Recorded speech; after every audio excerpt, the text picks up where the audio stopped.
Koi Center penuh pesona, tempat koi idaman, rasa surga nyata. Kolam dan taman indah sempurna. Di sini koi keren jadi primadonanya.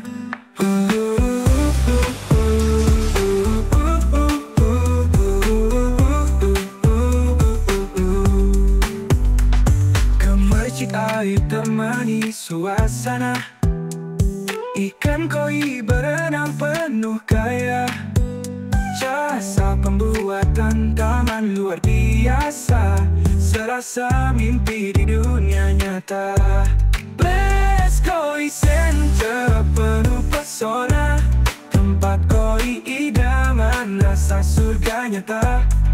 Kolam dan taman indah sempurna. Di sini koi keren jadi primadonanya. Oke, selamat sore teman-teman semua.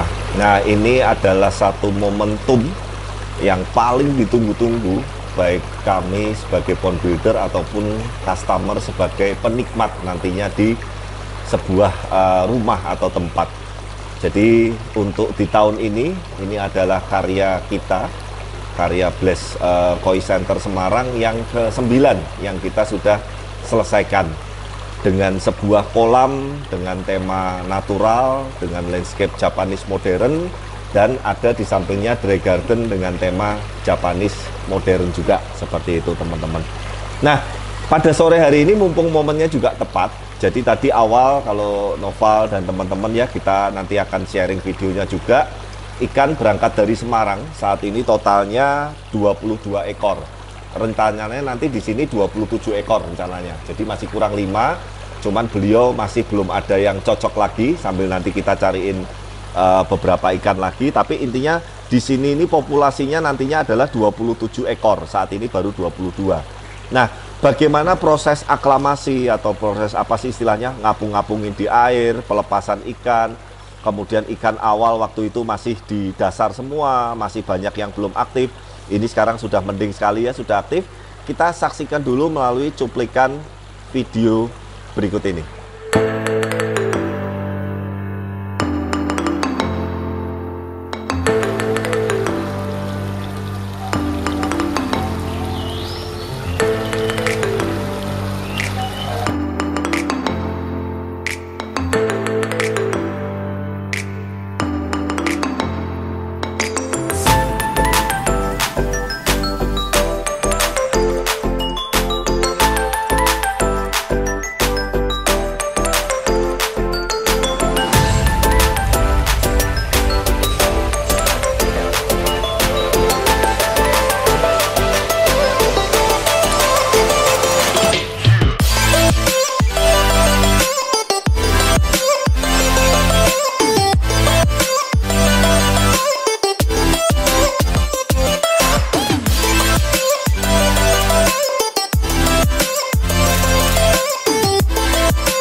Nah, itu ya tadi ya teman-teman ya. Jadi sudah sering juga kita sharing di setiap project baru, kita antar ikan customer, kolam running baru sampai masuk kolam.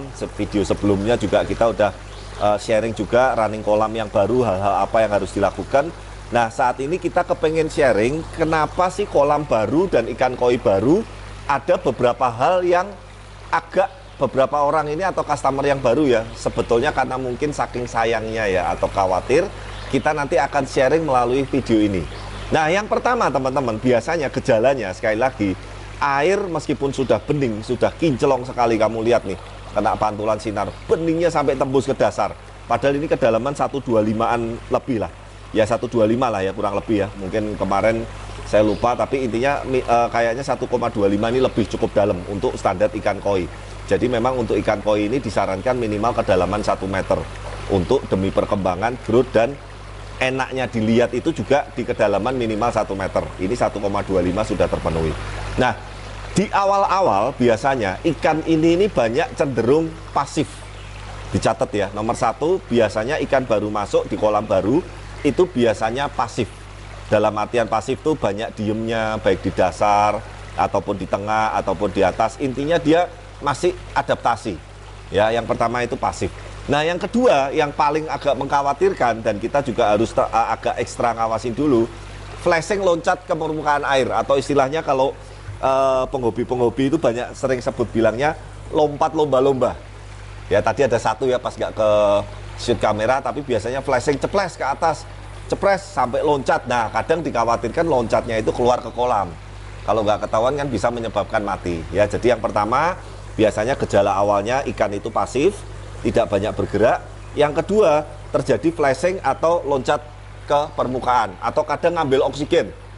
Ya, karena memang dia masih tahap penyesuaian. Nah, yang ketiga biasanya flashing yang standar. Flashing standar itu dalam artian dia tiba-tiba nge-flash di dasar kolam atau di tengah kolam, tiba-tiba gelisah, tiba-tiba lari cepat. Ya, intinya itu flashing yang ada di dalam air, tidak sampai lompat. Itu yang ketiga. Nah, yang keempat, salah satu ciri-cirinya, Noval berarti enggak, tadi waktu awal kita datang masuk, ya, permukaan air kolam ini tidak berbuih sama sekali. Ya, nah ini sekarang agak berbuih.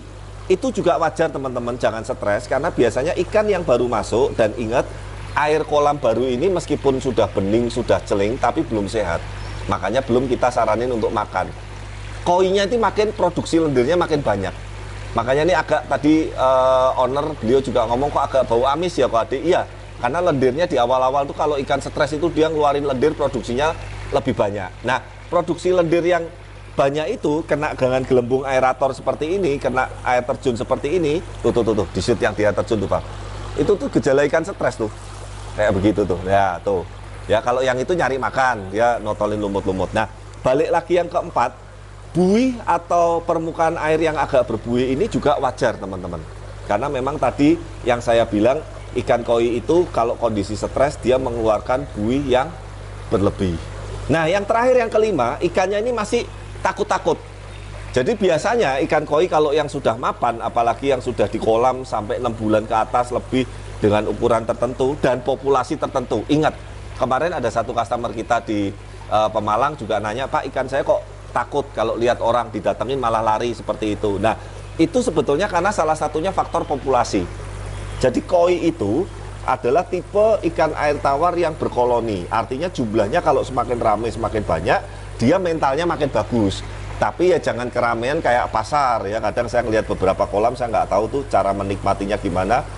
Sampai kalau makan tuh kayak tawuran. Kalau kolam dealer saya masih wajar, karena itu kan untuk pembesaran, untuk sementara. Tapi kalau sebetulnya kolam end user atau customer seperti ini, jumlah ini jangan terlalu kepenuhan, tapi juga jangan terlalu sepi. Nah, biasanya kalau yang di awal-awal itu kita kayak gini tuh dia malah takut. Contohnya saya mendekat begini, dia malah jauh. Tapi kalau sudah mapan, kita dekat begini, ikannya pada datang. Ya, nanti kasih video yang beberapa kolam-kolam customer dan yang di facility splash yang ikannya sudah ibaratnya udah jinak dan setiap ada orang mendekat dia malah datang mendekat. Nah, itu tadi teman-teman 5 gejala-gejala yang apa ya, saya bilang kasat mata.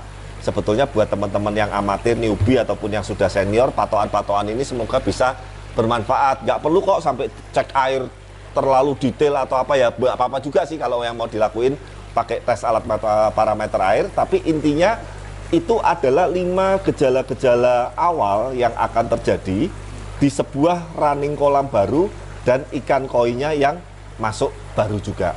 Nah, terus gimana Pak solusinya? Dibiarkan, berikan waktu. Biarkan waktu, nanti dia akan adaptasi di habitat baru ini.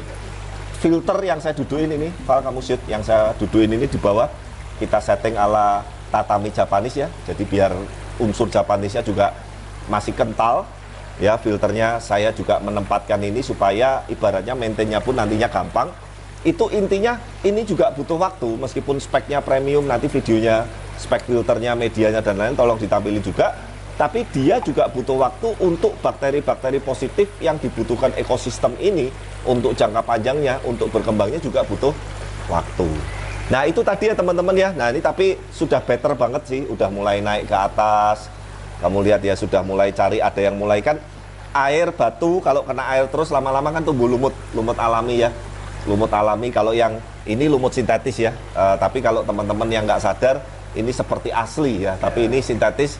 Sampai beliau, istri beliau, kakak beliau juga kaget, wih kok bisa sebagus ini gitu loh, kalau kayak sama aslinya malah bagus ini. Tapi memang intinya teman-teman, kalau yang masalah lumut, estetik, batu, tanaman itu kan hanya untuk estetik atau keindahan ya. Tapi yang saya mau bahas di vlog kali ini lebih ke habitat atau ekosistem airnya dan ikan yang baru.